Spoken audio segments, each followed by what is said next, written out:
Hey guys, I welcome you all to Bhadra IAS academy. आज के session में हम लोग डिस्कस करेंगे स्लीट एंड हेल्स, ये होते क्या है। नाउ देखो, प्रेसिपिटेशन का आपको फॉर्मेशन पता है ना। प्रेसिपिटेशन मतलब जब ऊपर से बारिश या फिर रेनफॉल या फिर हेल फॉल या फिर ड्रिजल फॉल होता है, उन्हीं को प्रेसिपिटेशन कहते हैं, जिसमें एक फॉर्म है आपका हेल और दूसरा फॉर्म है हमारा स्लीट।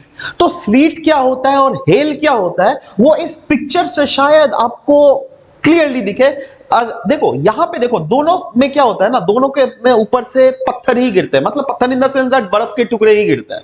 यहां पर भी बर्फ का टुकड़ा गिर रहा है, यहां पर भी बर्फ का टुकड़ा गिर रहा है, पर बेसिक डिफरेंस इज दैट जब मैं स्लीट का बारे में बात करूं, सॉरी स्लीट का बारे में और हेल के बारे में बात करूं, तो स्लीट जो है ना ट्रांसलूसेंट होता है, इसमें जो बर्फ के टुकड़े का साइज है 5 mm से कम होता है, और ये रीफ्रीजिंग ऑफ लिक्विड से होता है। ये कैसे होता है अभी थोड़ी देर में समझाता हूं। और हेल की बात करें तो ये ओपेक होता है, ये 5 मिलीमीटर से बड़े बड़े पत्थर के साइज होते हैं इसमें, और ये थंडर स्टॉर्म के दौरान होता है ना। एक मैं आपको पिक्चर दिखाऊंगा, जस्ट सी दिस पिक्चर। इस पिक्चर में क्या है, स्नो पहले हो रहा है, स्लीट, फ्रीजिंग, और यहां पे रेनिंग हो रहा है, राइट। नाउ यहां पर देखो, ये जो ब्लू वाला कलर है ना, ये वो रीजन है जहां पे temperature is below 0 degree centigrade.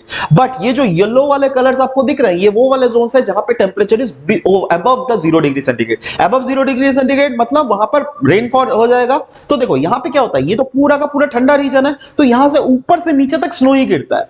But rainfall या फिर स्लीट फॉल या फिर हेल फॉल, स्लीट में क्या होता है, ऊपर से यहां पे स्नो गिरा, बट देखो ये रीजन में क्या हो रहा है, गर्म वाला रीजन है ना, तो यहां पे वो लिक्विड ड्रॉपलेट में कन्वर्ट हुआ, बट जैसे नीचे आ रहा है फिर से ये बर्फ के फॉर्म में गिर जाता है, और नीचे जब गिरता है तो वो बनाता है हमारा स्लीट। इसीलिए स्लीट जो है ना, ये ट्रांसलूसेंट इन नेचर होता है।